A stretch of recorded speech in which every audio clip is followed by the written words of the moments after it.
Hello everyone, and thank you for joining us on one of our educational tutorials today. We have been approached by several people requesting information about lilac and purple toned roses. They're a really popular colour for weddings and even more so again this year. They lend themselves to a delicate palette, sort of almost vintage. They give a romantic kind of calming feel, the lilac tones. So we thought we'd explore some of the different colour options and you can see how they work and blend next to each other, all in a very similar colour palette. Photographs can be very deceptive and colours are obviously very subjective, and one person's blue is another one's lilac, so hopefully this might illustrate a little bit for you how the colour tones work. So we're going to start off with blueberry. Now blueberry is one of our deeper colour tones. It's almost got a magenta purple feel to it. It's, I would say, going slightly towards the more bluer tones rather than the red pink tones. Quite a meaty rose, blueberry. It's often referred to as I'd say a slightly smaller, medium to smaller headed rose. It's not the flat star rose that you sometimes get. It's more of a pointed rose, and it has a very frilly petal to it. So it works really well if you want to add a bit of texture to your bouquet, and it brings in that deeper tone, which is rather lovely. So if you're thinking about doing a bohemian style wedding, the darker jewel tones do help to emphasize the paler ones as well. So that's blueberry. Next I'm going to move on to New Orleans. Now New Orleans is a paler tone. Again, it's a pinky blue purple lilac, really, I would say. It's quite a warm tone. If I compare it next to the spray rose here that we have, which is Ocean Mikado, you can see how the colour tones work beautifully together, but it does make the New Orleans look slightly pinker next to the bluer Ocean Mikado spray rose. By adding spray roses, you get differing head sizes as well, which helps again to create extra texture in your bouquet. This is a 40 centimetre New Orleans. They do tend to be relatively thorny, I have to say, in comparison to some of the other roses that we have. So very kindly, one of my colleagues has removed all of the thorns bar one for me to handle quite comfortably. When you receive them, cut the stem at an angle and slit the stem up to add greater surface area for the cells, so they're exposed to water and take the water up more readily. Then pop them into a vase of water with some flower food. I would strongly recommend, if you're working with roses for a wedding, that you take delivery of them a couple of days before the event. That gives you a chance to condition them and rehydrate them, and depending on how well developed you want them will depend on how you store them. If you want to keep them very much in a bud form, I would leave the heads wrapped in paper after you've conditioned them, so they literally can't expand and can't open too far. If you want a more open, blousy style rose, you want them to be slightly more developed, then put them into a vase in a slightly warmer domestic environment where the air can move through the roses and they literally open up because there's nothing to stop them. So yeah, that's how to get them slightly more developed. So moving on from blueberry and from New Orleans and the beautiful Ocean Mikado spray rose. So we're now going to focus on Nightingale. So this rose is Nightingale. Now it's actually quite a nice lilac tone. So again, you can see how that blends beautifully with the spray rose Ocean Mikado that we showed you earlier.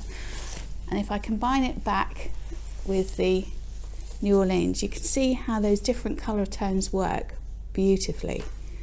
So if you want to create that monochromatic feel where you've got shades of the same or tones of the same shade, then that works really nicely. So going back to Nightingale, they do have an outer guard petal that's quite, well, green really. It's a lot, it's a lot firmer, it's more coarse, the petal that's around the outside, so the guard petal. It's almost the rose's way of self-preservation. If you can imagine, when the roses are grouped together and delivered quite tightly bound, that guard petal is the petal that takes all the pressure from the other roses. So there is a possibility, as you can see here, that it's going to get slightly bruised. Now I would recommend just removing that guard petal. It's a very simple process. Just put your fingers down beside the petal and just pull it away, and that tidies the rose up. You've got a much better aesthetic appearance to the rose. It's not detrimental to it, it's not going to affect the longevity, but it does just smarten it up a little bit. However, if you prefer the look of that sort of natural, almost, I guess, country garden style really, or almost vintage really, if you like the look of that guard petal, there's no reason why you can't leave it on. As I say, you can see instantly what a different appearance you get. Also, by removing the outer guard petals, which do have a slightly different colour, you do remove any of the two-tone element of the rose. Now this rose has a beautifully strong stem, but it is incredibly thorny, as I will show you. If I remove the lower leaves, you can see it's quite a vicious little beastie. It does, however, have a nice strong, as you can see, a really thick stem. So quite a nice sturdy rose. Works really well in arrangements. Yeah, and develops really well as well. Has a good shelf life, this one. Okay, so that's actually Nightingale. Now I'm going to go on to Memory Lane. This is only a 40 centimetre Memory Lane. So you can see it's actually quite a nice head size for a short stem. Quite a chunky rose as well. And the beauty of Memory Lane is hardly any thorns. So really nice to work with. Again, a similar principle to the Nightingale in the respect that it does have a slightly different shade outer guard petal. The outer guard petal does have a bit of a pink feel to it. I just illustrate that with this rose. As you can see, you've got a lovely edge of pink. Actually almost goes into burgundy on the very, very edge of it. Now, by removing that outer guard petal, you do completely change the colour tone of the rose. That's slightly more evident with Memory Lane than it was with Nightingale, to be honest with you. So if I show you what I mean, you can see by removing that pink, you literally have just a pure lilac rose. And again, that works really well with the Spray Rose Ocean Mikado. Again, a slightly different colour tone. I'll put them all together in a little while so you can see exactly what I mean. So that's Memory Lane, one of the most popular roses actually when using lilac, because it actually is very reasonably priced. It doesn't tend to be the top end of the market cost wise, so worth looking at that one. Again, works really well for weddings, works very well if you're doing a jam jar style because of the nice thick stem. Yeah, and again, lasts quite well. Now we have one that's almost a new kid on the block. This one's called Samantha's Bridal. Beautiful vintage appearance to it. Has lovely grey tones, green grey tones to the outer guard petals. Very similar, if any of you are familiar with the old Dutch rose that used to be very, very prevalent sort of 10-15 years ago. This one actually almost replicates that. Probably not quite as pale in the centre as old Dutch used to be, not as bluey lilac. But yeah, that's a really lovely rose.